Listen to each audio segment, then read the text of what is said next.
Suite à la vidéo de la semaine dernière que j'ai sortie sur comment expliquer que Dieu puisse ordonner le massacre de populations entières et même les enfants et le bétail, une personne dans les commentaires disait quelque chose concernant Israël. Je cite son commentaire. Vous parlez comme si la nation d'Israël de nos jours est juste, comme si elle ne pratiquait pas des abominations à tout niveau sexuel, idéologique, financier, mensonge, infidélité, politique. Et elle évoquait bien sûr le cas du conflit Israël-Palestine. Alors, c'était pas le sujet de ma vidéo la semaine dernière. Vraiment, c'était plus comprendre comment Dieu fonctionne de manière générale, qui peut nous aider à mieux comprendre et à enlever certaines frustrations. Et pour répondre à ce conflit israélo-palestinien, il faut bien séparer les choses et différencier la manière dont Dieu agit et la manière dont le peuple juif agit aujourd'hui. Qui sont deux choses différentes. Et puis on va le voir, on va étudier ça un petit peu aujourd'hui. Pourquoi Israël est-il le peuple élu, malgré tout ce qu'il fait aujourd'hui, malgré toutes les actions qu'il peut faire. Et le but de cette vidéo est avant tout de prendre un peu de hauteur, à la fois sur ce conflit, mais à la fois aussi sur le destin, sur l'histoire du peuple d'Israël, parce que c'est vraiment intéressant. Se détacher juste de qui sont les gentils, qui sont les méchants, qui fait le bien ou qui fait le mal, parce que si on se laisse influencer uniquement par les médias, on va être en mode « Oh, t'as vu, eux, tout ce qu'ils ont fait, ce sont des gros méchants. Oh, mais t'as pas vu, eux, ils ont fait pire. Oui, mais en fait, eux, ils ont fait encore pire. Oui, mais en fait, c'est eux qui ont commencé en premier. Oui, mais en fait, non, c'est eux qui ont commencé en premier. » Et en fait, on s'en sort pas. Et si on essaye uniquement, en plus, avec les données que nous avons, sachant qu'on ne nous dit pas toujours tout, d'un côté ou d'un autre, c'est que c'est compliqué en réalité de se faire un vrai avis si on veut déterminer qui sont les gentils, qui sont les méchants, et si on veut établir vraiment une véritable justice à notre propre niveau, en réalité, c'est un peu compliqué. Mais le but de cette vidéo n'est pas de savoir si un tel est juste et si un tel est injuste. Le but de cette vidéo est de voir que dit la Bible et quel est le destin de ce peuple. Ça, c'est intéressant. Et c'est ce qui m'intéresse aujourd'hui. Ok ? Allez, c'est parti. La première question qu'il faut se poser, c'est bien sûr d'où vient le peuple d'Israël. D'où viennent les Juifs? Les Juifs sont issus du peuple d'Israël, et plus précisément de la tribu de Juda. Le peuple d'Israël, c'est 12 tribus selon la Bible, qui sont issus des 12 fils de Jacob.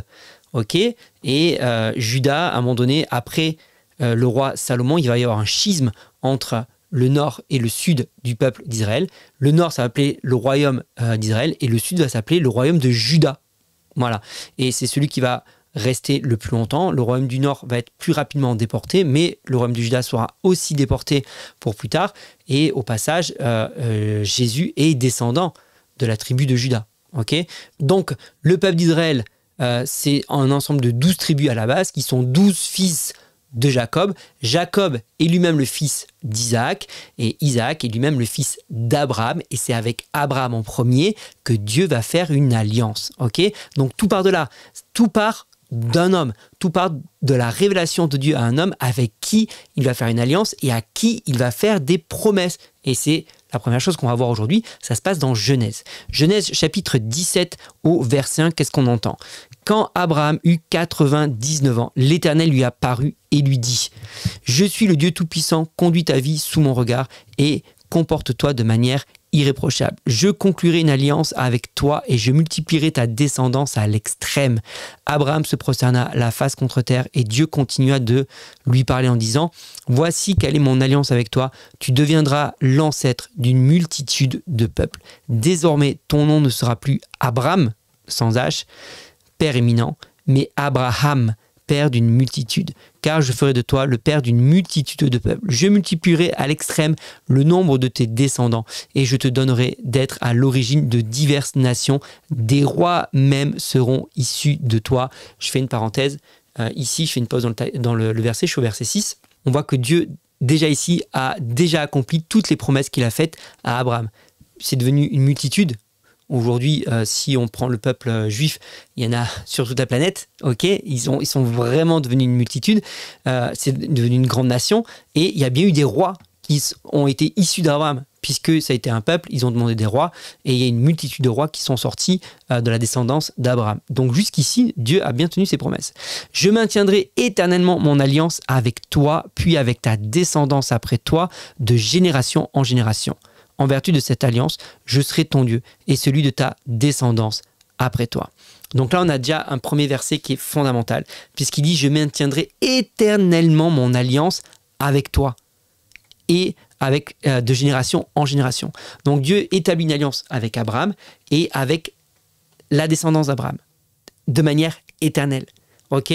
Maintenant, on peut se poser la question, je fais déjà une parenthèse dès maintenant, c'est se dire, mais ok, si c'est le peuple élu, pourquoi Israël agit de telle manière? Pourquoi Israël commet des atrocités aujourd'hui? Parce qu'il y a des atrocités dans les deux camps. On n'est pas là pour savoir qui en a fait le pire, qui a fait les plus grosses atrocités. Je veux juste relever des faits, ok, et dire que Dieu a établi une alliance avec un peuple, et c'est pas parce que Dieu a établi une alliance avec ce peuple que ce peuple est forcément le meilleur, sans faute, et que tout ce qu'il fait est bien. Et c'est ça qu'il faut faire. C'est là où il faut faire la différence. C'est comme avec tes enfants, avec mes enfants, ok, ça restera toujours mes enfants, quoi qu'ils fassent et quoi qu'ils deviennent. Et une mère avec son enfant, je veux dire, j'imagine la mère de Pablo Escobar, bien qu'elle puisse être en désaccord avec ce qu'est devenu son fils, le plus gros trafiquant de drogue, c'est pas pour autant que Pablo Escobar n'était plus le fils de sa mère, ou que sa mère a renié son fils. Okay, donc il faut bien différencier les choses. Donc Dieu établit une alliance avec Abraham et sa descendance pour toujours, une alliance éternelle. Ça ne veut pas dire qu'il approuve tout ce que la descendance va faire. Et on va le voir plus tard d'ailleurs que à plusieurs reprises, Dieu va reprocher à son peuple de s'être détourné et que Dieu le dit clairement qu'il n'approuve pas ce qu'ils ont fait. Mais pour autant, il ne les renie pas et pour autant, il ne rompt pas l'alliance avec ce peuple. Bien que ce peuple le déshonore, bien que ce peuple ait la nuque raide, comme il est dit à plusieurs reprises dans la Bible, bien que ce peuple se soit détourné de lui, Dieu a dit qu'il faisait une alliance pour toujours avec Abraham et sa descendance. Et Dieu, quand il dit quelque chose, il tient promesse. Peu importe ce qui arrive par la suite, quand il dit quelque chose, il tient ses promesses. Point barre. Ok, c'est comme toi, je le redis, avec tes enfants. Ils peuvent faire des mauvaises choses, c'est pas pourtant que tu vas renier tes enfants, ça restera toujours tes enfants. Ok, je continue, verset 7, c'est ce que je viens de dire, il fait une promesse avec Abraham et sa descendance pour l'éternité. Verset 8, je te donnerai ainsi qu'à ta descendance ce pays de Canaan où tu vis maintenant en étranger et en nomade. Il sera votre propriété pour l'éternité et je serai le Dieu de ta descendance. Puis Dieu ajouta, de ton côté tu observeras les clauses de mon alliance, toi et ta descendance de génération en génération. Donc le verset 8, que dire? Est-ce qu'on peut revenir sur ce que Dieu lui-même a déclaré? Je le redis, il dit, je donnerai ce pays de Canaan où tu vis maintenant en étranger et je le donnerai pour toujours en éternité. Il sera votre propriété pour l'éternité. Il sera votre propriété pour l'éternité. Donc dès le départ, quand Dieu fait cette promesse à Abraham, non seulement il fait des promesses d'une multitude, alors qu'Abraham n'a pas d'enfant à ce moment-là, il fait une promesse d'une grande nation, de rois qui vont sortir de lui. Ok, et il dit, je fais une alliance pour toujours avec toi, et cette alliance contient également une propriété terrienne, qui est la terre de Canaan, que je donne, et sur laquelle tu habiteras pour l'éternité. Ok, alors, on va... Vous enflammez pas, vous enflammez pas dans les commentaires, laissez-moi développer bien les choses tranquillement pour qu'on puisse voir petit à petit.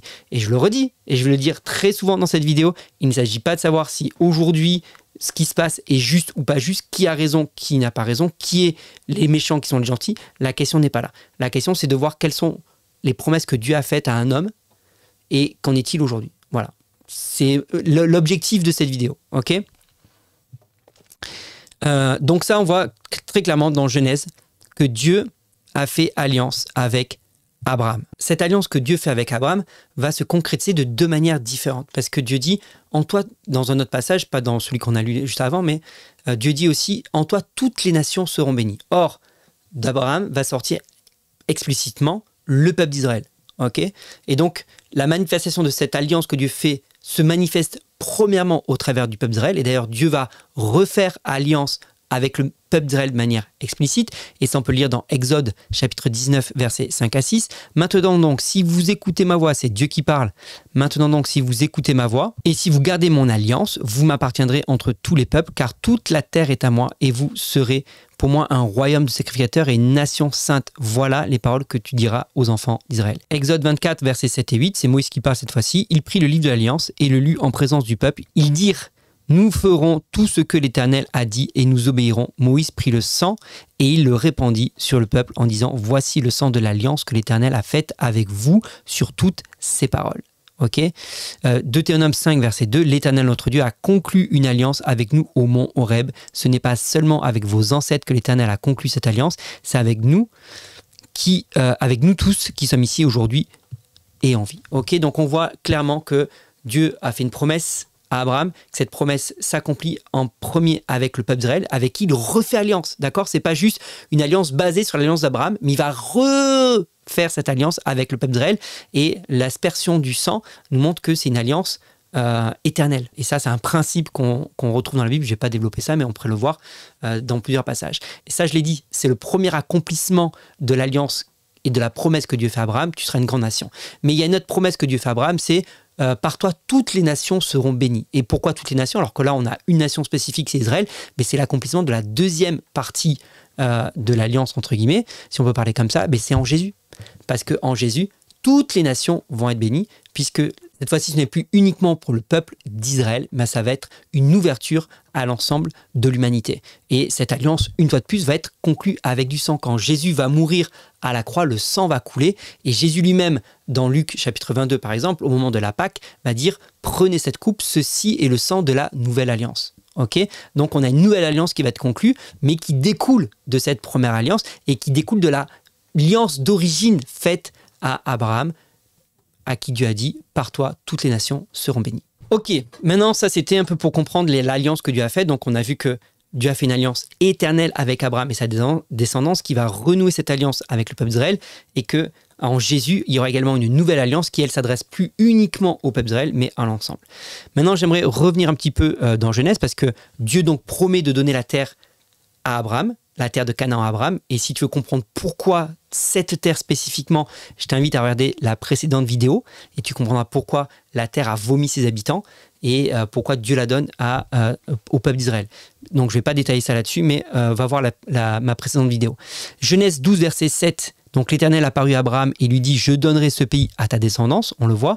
Genèse 13, verset 15. « Tout le pays que tu vois, je te le donnerai à toi et à ta descendance pour toujours. » Donc c'est répété, ok, c'est pas dit une fois, c'est déjà dit une deuxième fois. Genèse 15, verset 7, il lui dit « Je suis l'Éternel qui t'a fait sortir d'Our en Chaldée pour te donner ce pays en possession. » C'est dit une troisième fois. Genèse 17, verset 8, « Je te donnerai ainsi qu'à ta descendance ce pays de Canaan où tu vis maintenant en étranger et en nomade. Il sera votre propriété pour l'éternité et je serai le Dieu de ta descendance. » Donc Dieu dit à 4 reprises à Abraham qu'il va lui donner la terre de Canaan, et ce pour toujours, et ce pour l'éternité. À plusieurs reprises, Dieu va dire pour l'éternité. Genèse 26, verset 1. « À cette époque-là, il y eut de nouveau une famine dans le pays, comme naguère au temps d'Abraham. Alors Isaac, c'est le fils de la promesse d'Abraham, ok. Alors Isaac se rendit à Guérar chez Abimelech, roi des Philistins. En effet, l'Éternel lui était apparu et il lui avait dit « Ne descends pas en Égypte, fixe-toi dans le pays que je te désignerai. Séjourne dans ce pays-ci, je serai avec toi et je te bénirai, car c'est à toi et à ta descendance que je donnerai tous ces territoires. J'accomplirai ainsi le serment que j'ai fait à ton père Abraham. Je rendrai ta descendance aussi nombreuse que les étoiles du ciel et je lui donnerai tous ces territoires-ci et tous les peuples de la terre seront bénis en ta descendance. Je le ferai parce qu'Abraham m'a obéi et qu'il a observé mes prescriptions, mes commandements, mes préceptes et mes lois. » Donc ce que Dieu a dit à Abraham à 4 reprises qu'il allait lui donner cette terre, il le redit à son fils Isaac qui va lui donner cette terre. Okay, donc il y a un renouvellement de la promesse. 4 fois à Abraham, il redit à Isaac. Genèse 35, qu'est-ce qu'il nous est dit? Verset 9, Dieu apparut encore à Jacob, qui est le fils d'Isaac, le petit-fils d'Abraham, à son retour de Paddan Aram, et le bénit. Il lui dit, ton nom est Jacob, mais tu ne seras plus appelé ainsi, ton nom sera Israël. Et c'est là que naît Israël. À la base, Israël n'est pas un peuple, à la base, Israël est un homme.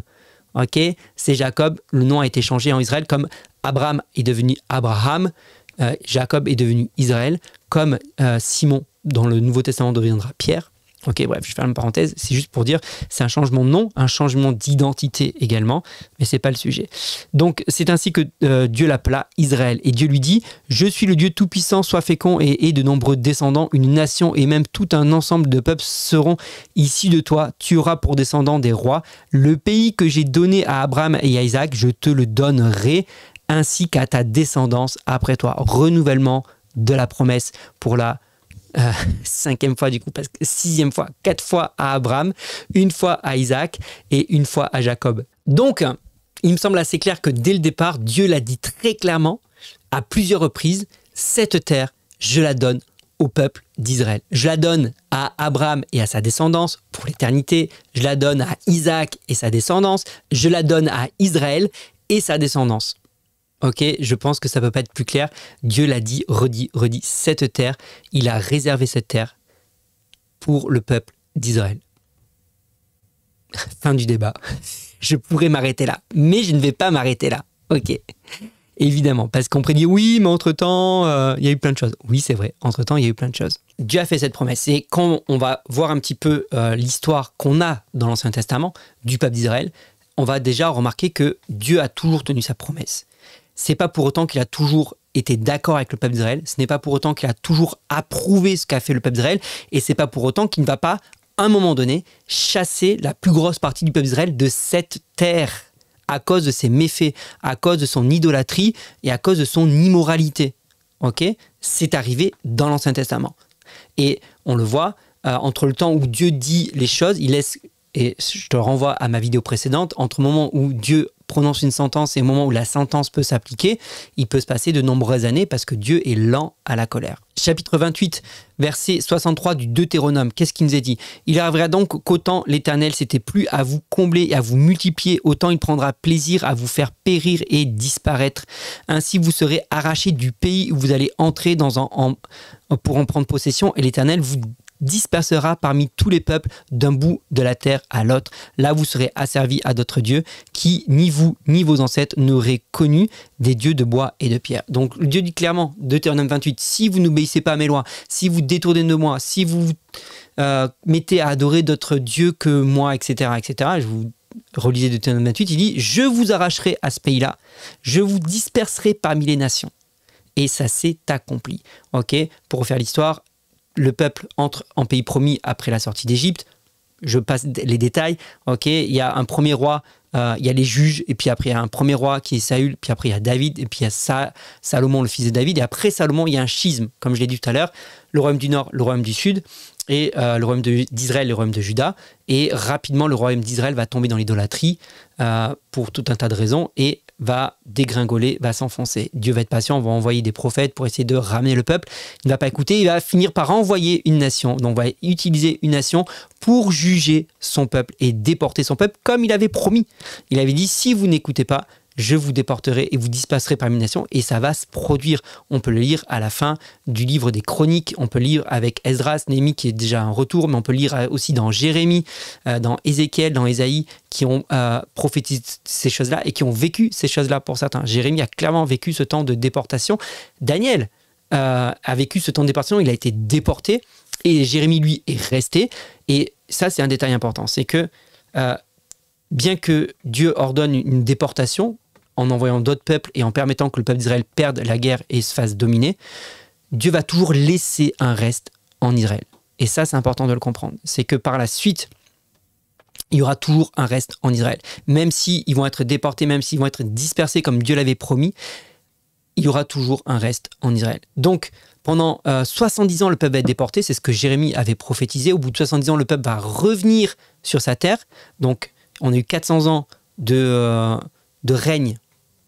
400 ans de règne à partir de la sortie d'Égypte, et le moment où ils se font déporter, il y a à peu près 400 ans environ. Donc là, il va y avoir des rois, etc. pendant toute cette période-là. Ils vont se faire déporter, ils vont être sous domination babylonienne à ce moment-là. Et quand ils vont revenir, après 70 ans de déportation, ils vont revenir sur leur terre. Esdras et Néhémie nous racontent cela. On s'aperçoit qu'il n'y aura plus jamais, à partir de là, il n'y aura plus jamais de souveraineté en terre d'Israël de la part du peuple d'Israël. C'est-à-dire qu'ils seront toujours, à partir de là, ils seront toujours sous domination. Ils ne récupéreront jamais leur indépendance. et ils ne seront jamais plus souverains sur leur terre. Il y aura toujours des Juifs, il y aura toujours des personnes qui resteront là sous toutes les dominations qui vont passer, mais ils ne seront plus souverains. Okay, donc je l'ai dit, on a eu les Babyloniens qui sont passés par là, on a eu l'empire des Mèdes, des Perses qui vont passer par là, des Grecs qui vont passer par là. Daniel, elle avait prophétisé qu'il allait y avoir différents royaumes qui allaient se succéder, et c'est bien sûr arrivé. Donc on a eu les Grecs qui sont arrivés, puis les Romains, et j'insiste à ce moment-là, les Romains, parce que premièrement, c'est quand Jésus arrive en l'an 0 du coup, de notre ère, c'est les Romains qui dominent la région, mais il y a toujours des Juifs. C'est-à-dire que sous l'empire babylonien, il y a eu des Juifs. Mèdes, Perses, il y a eu des Juifs. Grecs, il y a toujours eu des Juifs sur le territoire d'Israël. Et quand l'empire romain arrive, il y a toujours des Juifs. Jésus était juif et il y avait les pharisiens, tout le monde était juif. Et en l'an 70, il va y avoir une révolte du peuple juif contre, alors pas de l'ensemble du peuple juif, mais notamment de ce qu'on appelait les zélotes. Les zélotes, c'est ceux qui voulaient rétablir justement la souveraineté des Juifs du peuple d'Israël sur leur propre terre. Donc ils voulaient gentiment dégager l'empire romain pour reprendre possession pleinement de leur territoire et établir un nouveau roi, d'accord, qui allait avoir pleinement autorité sur leur terre. Donc ils vont se révolter en l'an 70.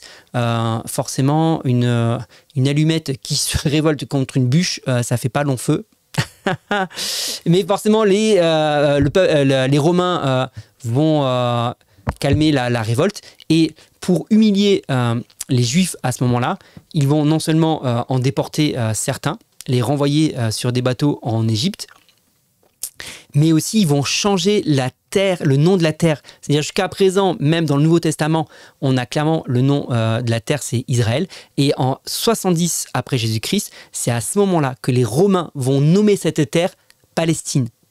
Okay, donc ils nomment la terre Palestine, mais à ce moment-là, qui habite la Palestine? Les Juifs. Et oui, il y aura toujours des Juifs. Donc même après cette révolte et après une déportation, le peuple va être encore dispersé par les Romains. Ça ne change rien qu'il y aura des Juifs en Palestine. Et c'est les Juifs qui habitent la Palestine. Les Juifs et désormais les chrétiens. Très important. Ok, donc jusqu'au 4e siècle, c'est l'Empire romain qui domine la région, mais il y a des Juifs.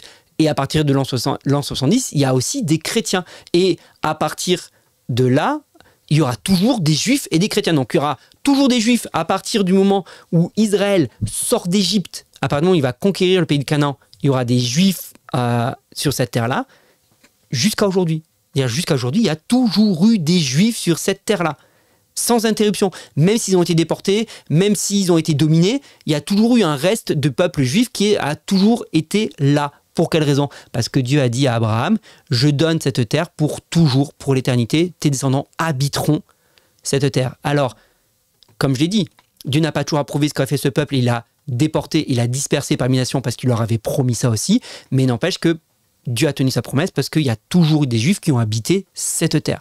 Même s'ils n'étaient pas nombreux, même s'ils étaient dominés, même s'ils n'étaient plus souverains, il y a toujours eu des Juifs qui ont habité sur cette terre. Et donc c'est en l'an 70 que cette terre va devenir la Palestine. Donc le nom va changer d'Israël en Palestine, mais il y aura des Juifs et des chrétiens. Je fais une petite parenthèse au passage. À partir du 4e siècle et jusqu'au 7e siècle, ça sera l'Empire byzantin qui va mettre dehors l'Empire romain et qui va prendre le pouvoir, mais ça ne change rien. L'Empire byzantin va dominer cette région du monde, mais les Juifs habiteront toujours sur cette terre-là, et les chrétiens aussi. Au 7e siècle, en un petit passage par l'Empire perse sassanide, mais ça ne change rien que les Juifs et les chrétiens seront toujours là. 7e siècle et jusqu'au 11e siècle, c'est là où les musulmans arrivent sur cette terre avec l'Empire arabe. La région a été conquise par les forces arabes musulmanes en 638 et sous le califat des premiers califes, d'accord ? Mais ça ne change rien que même sous l'Empire arabe, il y aura toujours des Juifs et des chrétiens qui habiteront malgré tout le territoire de la Palestine. Okay, donc la Palestine reste un territoire sur lequel il y a toujours eu des Juifs et des chrétiens. 11e siècle, 12e siècle, ce sont les croisés qui reprennent la terre, qui ont établi des États latins dans la région après la première croisade au XIe siècle, mais ils ont été progressivement repoussés par les forces musulmanes menées par Salah ad-Din et ils vont perdre après le territoire. Mais même sous les croisés, il y aura encore des juifs, même si c'est les croisés, c'était des chrétiens qui vont prendre possession de la terre, il y aura toujours des juifs à ce moment-là. Ok. 11e, 12e siècle jusqu'au 16e siècle, c'est Ayyubides et Mamelouks qui vont prendre possession du territoire. Mais les juifs et les chrétiens seront toujours là et les musulmans aussi. Ok, donc à partir de là, à partir du 7e siècle, à partir de la conquête musulmane, on aura juifs, chrétiens et musulmans qui vont cohabiter sur le territoire de Palestine. Tout simplement. Ok. Et c'est à partir du 16e siècle qu'on va avoir l'Empire ottoman qui va conquérir vraiment toute une grosse partie du Moyen-Orient, hein, de la Turquie jusqu'aux pays arabes. Et la Palestine va devenir une province de l'Empire ottoman. Mais en Palestine, même sous l'Empire ottoman, tu l'auras deviné, il y aura des juifs qui habiteront la province, des chrétiens et des musulmans qui vont habiter la province de l'Empire ottoman, la province de la Palestine. Okay, donc dans toutes ces configurations qu'on a vues jusqu'à présent, la Palestine n'a jamais été indépendante. La dernière fois que la Palestine a été indépendante, c'est quand il s'appelait Israël, et c'était quand c'était les rois d'Israël qui gouvernaient. Donc ça remonte à très loin, ça remonte à avant la première déportation du peuple d'Israël. C'est le seul moment entre la sortie d'Égypte et la première déportation que, donc, pendant un espace de 400 ans, où le territoire d'Israël sera indépendant et sur lequel le peuple d'Israël sera souverain. À partir de là, à partir de la déportation, ce territoire-là n'aura plus jamais son indépendance. Donc c'est pour ça qu'aujourd'hui, quand on dit qu'il faut rendre la Palestine libre, mais ça veut rien dire, historiquement même, ça veut rien dire. Si on voulait dire ça, il faudrait revenir du coup à, c'était quoi la Palestine? C'était l'Israël, et c'était Israël avant la première déportation. Eh oui, parce que la dernière fois où la Palestine n'a pas été sous une domination, n'était pas intégrée dans un empire, c'est ça que je veux dire. C'est-à-dire que avant le XXe siècle, elle était une province de l'Empire ottoman. Avant l'Empire ottoman, je ne vais pas tout vous refaire, mais bon, à chaque fois, c'était une province d'un empire. Ça n'a jamais été un État indépendant, la Palestine. Avec le nom Palestine en plus de ça. Avec le nom Palestine, la Palestine n'a jamais été un État indépendant, mais a toujours été la province d'un plus grand empire. C'est l'Empire romain qui va donner le nom à la Palestine, et puis on l'a vu après, etc., etc. Donc, la seule fois où ce petit territoire, parce qu'au final, c'est pas un grand territoire, hein, mais la seule fois où ce petit territoire a été indépendant, c'était avant la déportation du peuple d'Israël, et donc quand le peuple d'Israël était sur ces territoires et avait des rois et dominait la région et avait son indépendance. C'est la seule fois où ce territoire-là avait une indépendance et avait sa propre politique, etc. Et après ça, a été constamment sous domination et a constamment été seulement une province d'un empire plus puissant. Et donc c'est important de bien comprendre l'histoire, parce que quand on écoute aujourd'hui, suivant le côté où on écoute, on a l'impression que la Palestine serait uniquement musulmane, et ça devrait être un territoire musulman, la Palestine. Mais la Palestine n'a jamais été qu'un territoire musulman. Je le redis, la Palestine, il y a toujours eu des juifs depuis le début, puis des chrétiens à partir de l'an 70, puis les musulmans qui sont seulement arrivés au 7e siècle. Okay, mais même à partir du 7e siècle, même sous domination musulmane, il y aura encore des juifs et des chrétiens. Et surtout, la Palestine n'a jamais été indépendante, mais toujours été une province dans un empire bien plus grand. La suite, tu la connais certainement, l'Empire ottoman s'engage dans la Première Guerre mondiale aux côtés de l'Allemagne, va perdre la Première Guerre mondiale, et ce sont les Alliés qui vont se répartir l'Empire ottoman. Okay, donc l'Empire ottoman va être démantelé, et chaque province était censée devenir un État indépendant. J'ai dit était censé parce que la Palestine va poser problème. Alors là, je ne vais pas rentrer dans tous les détails politiques. L'Angleterre avait promis aux Arabes la Palestine si il les aidait à renverser l'Empire ottoman, mais elle avait en même temps promis aux Juifs cette terre-là pour pouvoir retourner là-bas. Ok, et le reste de l'histoire, je pense que vous la connaissez. En 1947, il y a une première proposition des Nations Unies de répartition de la Palestine entre les Arabes et les Juifs. Première proposition qui va être rejetée. Et à quelques heures de la fin du mandat britannique sur cette région-là, Israël déclare son indépendance, donc du coup en 1948. Il ne s'agit pas de savoir si c'est juste, si c'est pas juste, si c'était qui sont les méchants dans cette histoire ou pas. Moi, je vois juste quelque chose, c'est qu'il y a un enjeu spirituel qui est derrière. La question que je me pose quand on regarde un peu le destin de ce peuple d'Israël, dire mais pour quelle raison, alors que le peuple était disséminé un peu à travers le monde, d'un coup il décide de rentrer dans son pays. Mais on s'aperçoit une chose, c'est que lors de la Première Guerre mondiale et déjà un petit peu avant, il y a une grosse vague d'antisémitisme qui fait rage en Europe. Et de plus en plus de persécutions contre les Juifs. Il y a toujours eu de la persécution. Et d'ailleurs, ça c'était aussi une chose que Dieu avait dit à ce peuple. Je vous disperserai parmi les nations, mais vous n'aurez jamais un endroit où reposer votre tête, vous n'aurez jamais un endroit où vous serez tranquille. Dieu leur avait dit, et c'est ce qui s'est produit. C'est-à-dire le peuple a effectivement prospéré parmi les nations, mais a toujours été inquiété et n'a jamais été tranquille. Mais Dieu leur avait dit, et c'est ce qui est arrivé. Et Israël est vraiment l'accomplissement des paroles divines. Et Israël reste, pour moi, la preuve que, Dieu existe, parce que Dieu avait annoncé tout ce qui lui est arrivé, ce destin. Et on ne parle pas de quelque chose de prophétique sur 2 ans. Je prophétise que dans 2 ans, tu auras une maison. On parle de prophéties qui ont 4000 ans d'existence et qui se sont accomplies sur 4000 ans. Vas-y, trouve-moi un autre peuple sur qui on a prophétisé un destin pareil et qui s'est accompli à la lettre. Vas-y, j'attends.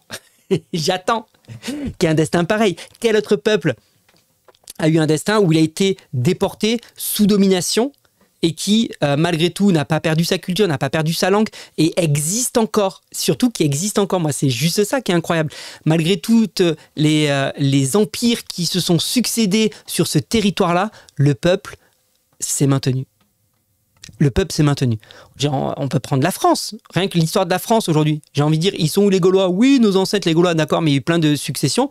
Aujourd'hui, les Gaulois, on ne parle plus la langue, on ne sait même pas trop quelle langue ils parlaient. C'est pas incroyable, quoi. On peut prendre l'Empire romain. Ils sont où les Romains aujourd'hui? Oui, ce sont les Italiens. Il y a Rome encore. Ouais, ok, Rome existe toujours, mais les Romains, ils n'existent plus, quoi. Donc, même le latin est une langue morte. C'est un truc de malade. Que l'hébreu biblique, il est peut-être, c'est pas l'hébreu courant, mais il existe toujours et certains sont capables de le parler, on est capable de le lire. C'est juste incroyable. L'histoire de ce peuple est juste incroyable. Et pour moi, 1948 est clairement l'accomplissement de la prophétie que Ésaïe va donner au chapitre 66, verset 8. Qui a déjà entendu pareille chose? Qui a déjà vu quelque chose de semblable? Un pays peut-il naître en un seul jour? Une nation peut-elle naître d'un seul coup? Pourtant, à peine en train d'accoucher, Sion a mis ses fils au monde. C'est exactement ce qui s'est passé avec la nation d'Israël. Alors que ça faisait plus de 2500 ans qu'ils étaient sous domination. 2500 ans qu'ils avaient perdu leur souveraineté. En l'espace d'un jour, Israël est redevenu une nation. Ésaïe 66, verset 8. Qui a déjà vu quelque chose de semblable? Un pays peut-il naître en un seul jour? C'est arrivé. C'est arrivé avec le peuple d'Israël. Je ne sais pas quoi te dire. J'ai dit à un moment donné, il faut juste accepter l'évidence. Dieu a fait des promesses. Dieu a toujours tenu sa promesse. Dieu a dit, il y aura toujours des habitants sur cette terre. Il y a toujours eu des habitants sur cette terre.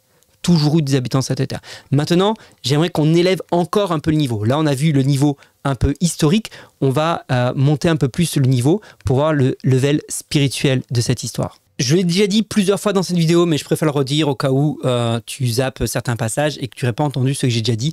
Le but n'est pas de savoir ce qui est bien, ce qui est mal concernant les Juifs aujourd'hui, ce qu'ils font, comment ça se fait, est-ce que c'est justifié ou pas. La question n'est pas là. La question est de voir l'enjeu spirituel qu'il y a derrière tout ça. Déjà, le fait que Dieu ait utilisé pour moi clairement l'antisémitisme, la persécution pour obliger les Juifs à rentrer dans leur pays. Qu'est-ce qui pouvait contraindre un peuple? Qu'est-ce qui peut contraindre des gens à quitter un endroit où ils sont bien, où ils sont prospères? Pour quelles raisons les Juifs auraient eu envie de rentrer en Israël si là où ils sont, tout se passe bien? Donc pour moi, Dieu a clairement permis, ça c'est un avis personnel, tu peux discuter de ça avec moi dans les commentaires, il n'y a pas de problème, mais Dieu a clairement permis la persécution et l'antisémitisme en Europe grandissant et devenant insupportable pour contraindre le peuple d'Israël à rentrer en Israël. Parce que Dieu a un timing, parce que Dieu a un plan concernant la fin des temps. Pour que les prophéties de la fin des temps s'accomplissent, il faut que Israël soit sur sa terre. Oui. qu'ils agissent bien ou mal aujourd'hui, c'est pas la question. Mais pour que les prophéties s'accomplissent, Israël doit être sur sa terre et on va le voir dans les passages qui l'ont annoncé il y a plus de 2000 ans en arrière. Et c'est important. Pour que ça s'accomplisse, Israël doit revenir.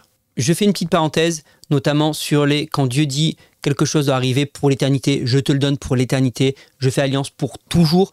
J'aimerais faire une petite remarque là-dessus, c'est que quand Dieu parle et qu'il dit pour toujours, a priori c'est pour toujours. 2 prophéties que Dieu a données et qui se sont accomplies jusqu'à aujourd'hui. Quand il a dit pour toujours, c'est pour toujours.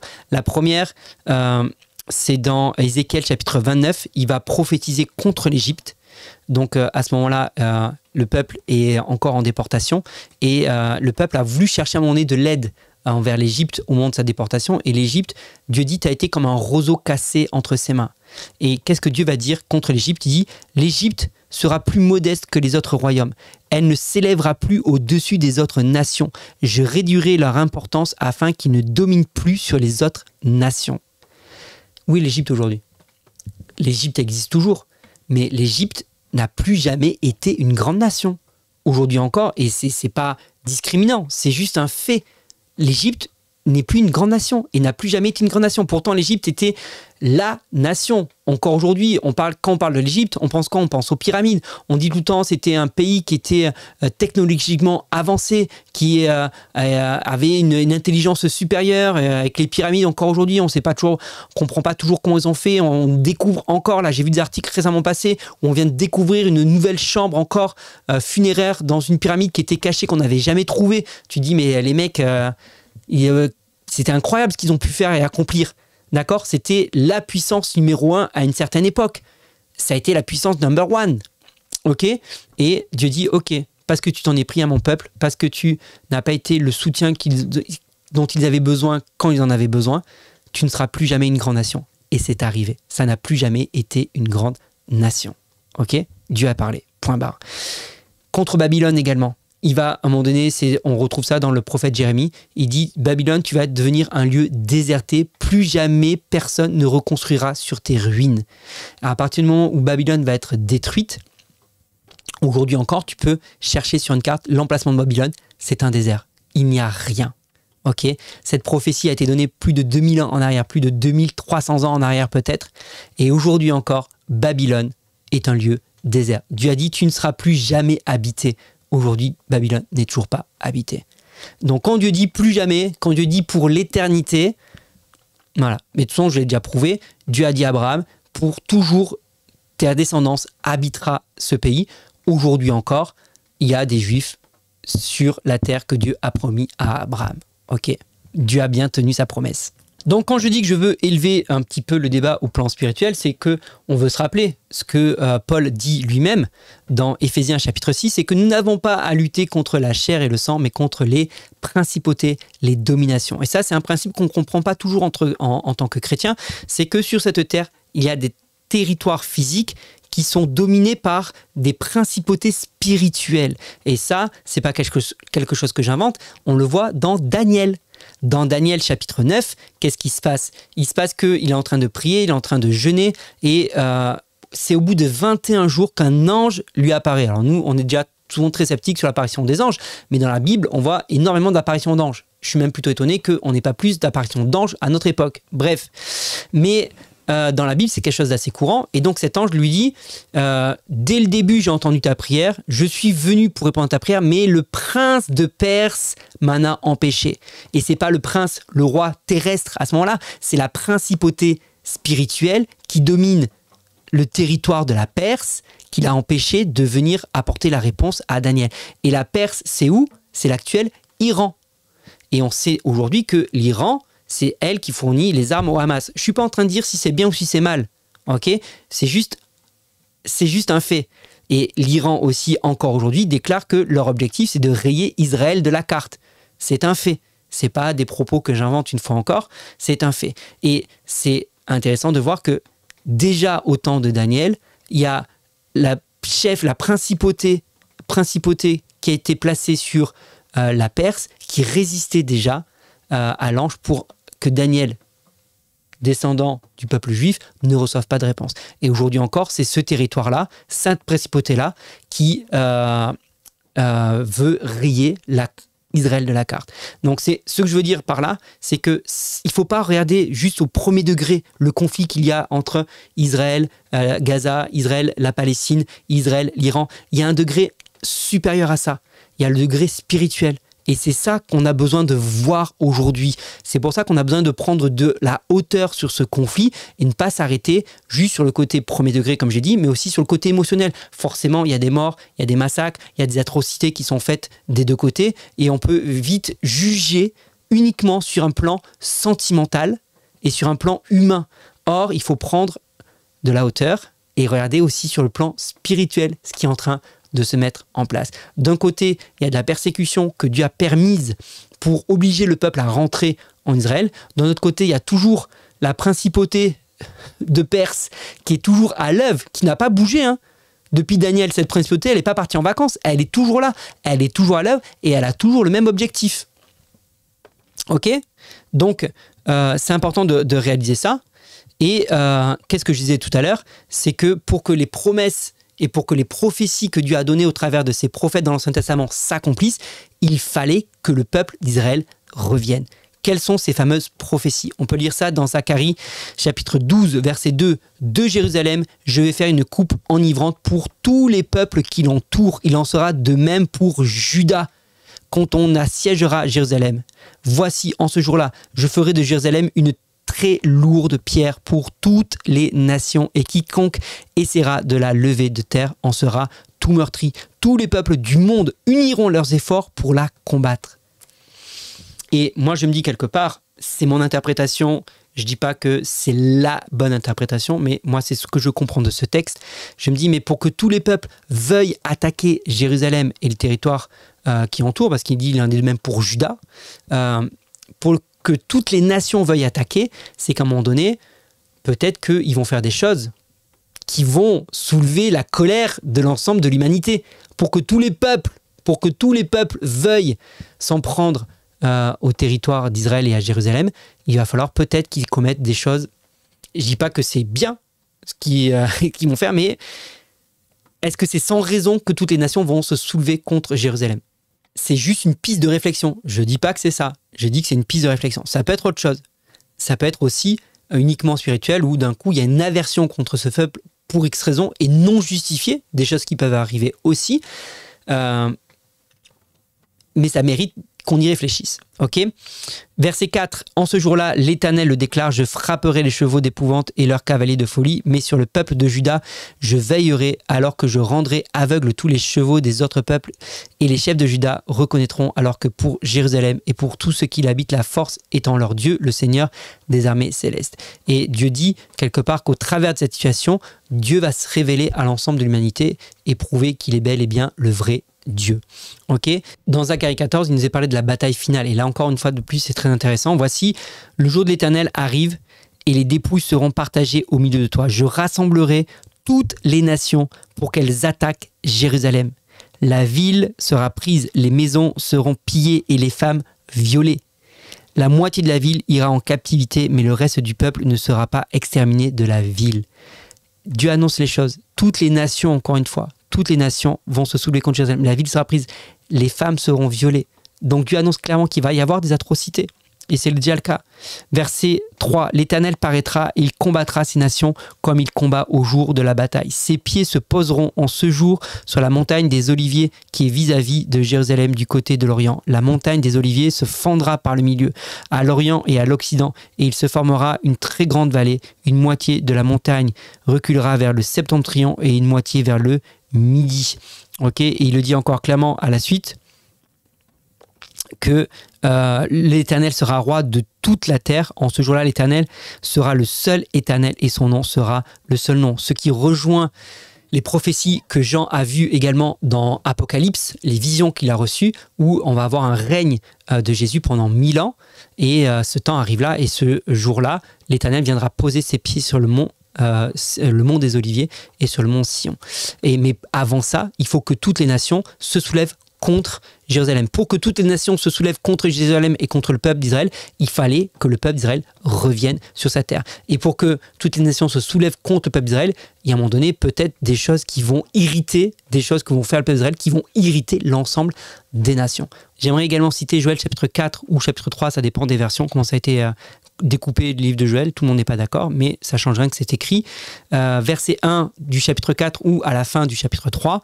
Voici en ces jours-là, en ce temps-là, lorsque je changerai le sort et de Juda et de Jérusalem, je rassemblerai tous les peuples, je les ferai descendre dans la vallée de Josaphat. Alors j'entrerai en jugement contre eux au sujet de mon pays qu'ils se sont partagés. Je rentrerai en jugement contre eux au sujet du pays qu'ils se sont partagés.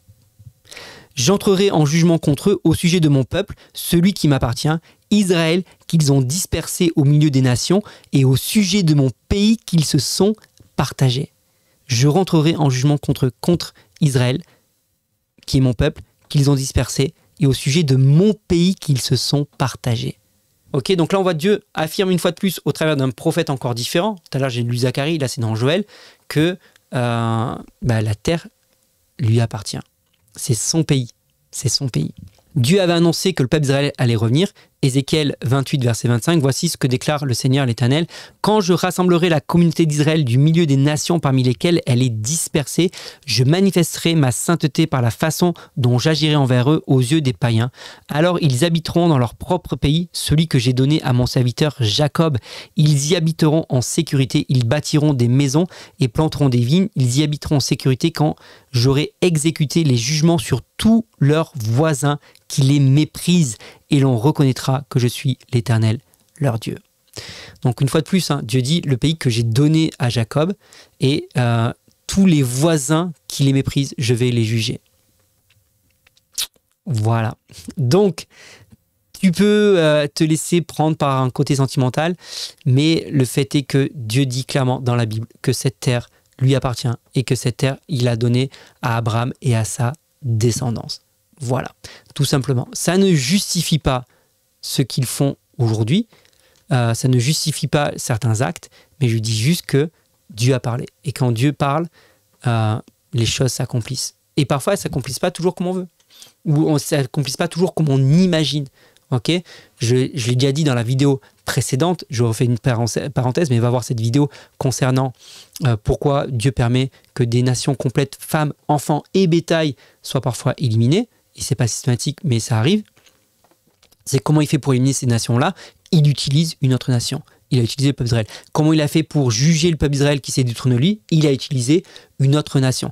Mais quand ça arrive, ça ne se passe jamais dans le calme. C'est pas bon, ok les mecs, fin du jeu, on vous sort du pays parce que vous n'avez pas été gentils. Ça se passe au travers de guerres. Il y a forcément des massacres, il y a forcément des viols, il y a forcément des atrocités qui se passent. Ça ne veut pas dire que Dieu approuve. Ça ne veut pas dire que Dieu aime ça. Ok, donc il ne s'agit pas de justifier ce qu'ils sont en train de faire, parce que sur un point de vue humain et un point de vue moral, c'est toujours compliqué, évidemment. Quand il y a des atrocités, quand il y a des meurtres, quand il y a des viols, etc., personne, en principe, n'est censé accepter cela, tolérer cela. Mais Dieu permet peut-être ces choses-là pour que Jérusalem devienne et Juda deviennent une pierre pesante pour toutes les nations, comme c'était annoncé, et que toutes les nations se soulèvent. Et c'est à ce moment-là que l'Éternel va revenir. Qu'est-ce que ça nous dit tout ça? Ça nous dit, que Dieu a tenu ses promesses, que la Bible dit vrai, que depuis le début, que Dieu, les promesses que Dieu a fait à Abraham, Isaac, Jacob, l'alliance qu'il a fait avec le peuple d'Israël, il a toujours tenu cette alliance, qu'il y a toujours eu des descendants d'Abraham sur la terre d'Israël, même si elle a changé de nom, même si elle a été sous domination étrangère, même si le peuple a été dispersé parmi les nations, il y a toujours eu un reste. Dieu a toujours laissé un reste sur la terre d'Israël. Okay, et que pour que les promesses de Dieu s'accomplissent, il fallait que le peuple revienne un jour ou l'autre, que c'est la première fois dans l'histoire de l'humanité qu'un peuple qui a été dispersé, qui a été sous multiples dominations, après plus de 2500 ans, redevient souverain sur sa terre. Juste donne-moi l'histoire d'un autre peuple qui a déjà vécu ça, qui a été déporté, dispersé parmi les nations, et qui 2500 ans après revient sur sa terre et redevient souverain sur sa terre. Quel autre peuple a vécu cette histoire-là? Et je me dis, s'il n'y a pas un Dieu derrière qui permet cela, je ne vois pas comment c'est possible. Tu vois, prenons juste l'exemple des Incas. Les Incas ont été juste disséminés. On les a jamais revus. Prenons plus récent. Prenons les Amérindiens d'Amérique, des États-Unis. Les Amérindiens, là, aujourd'hui, sont en train de se réduire comme peau de chagrin.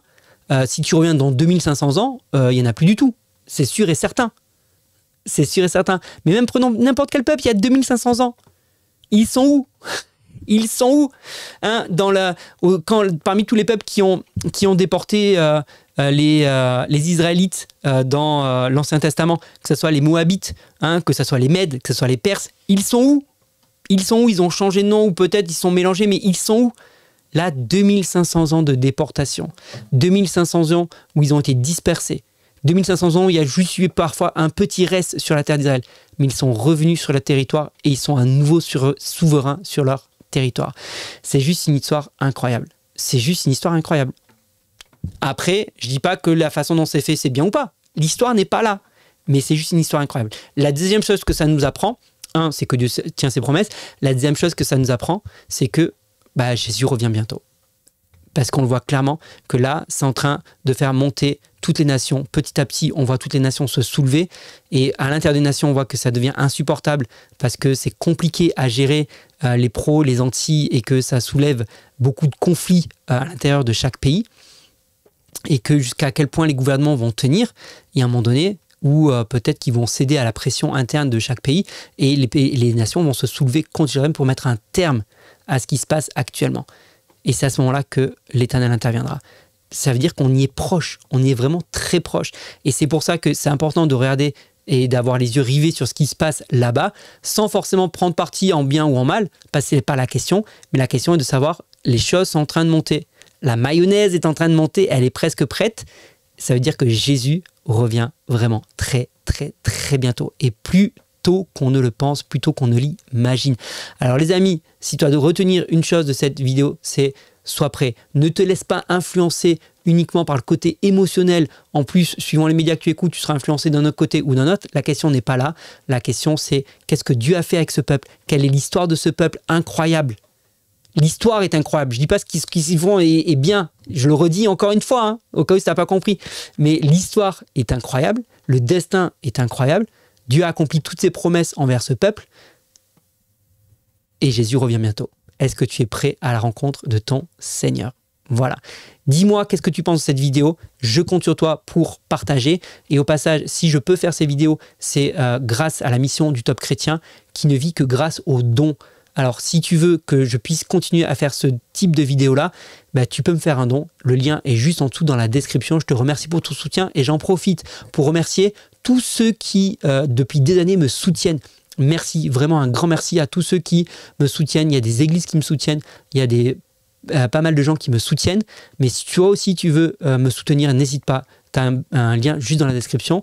Un grand merci à toi. Et puis, partage cette vidéo, abonne-toi à cette chaîne. C'est essentiel pour le référencement et aussi les commentaires, c'est important pour le référencement. Merci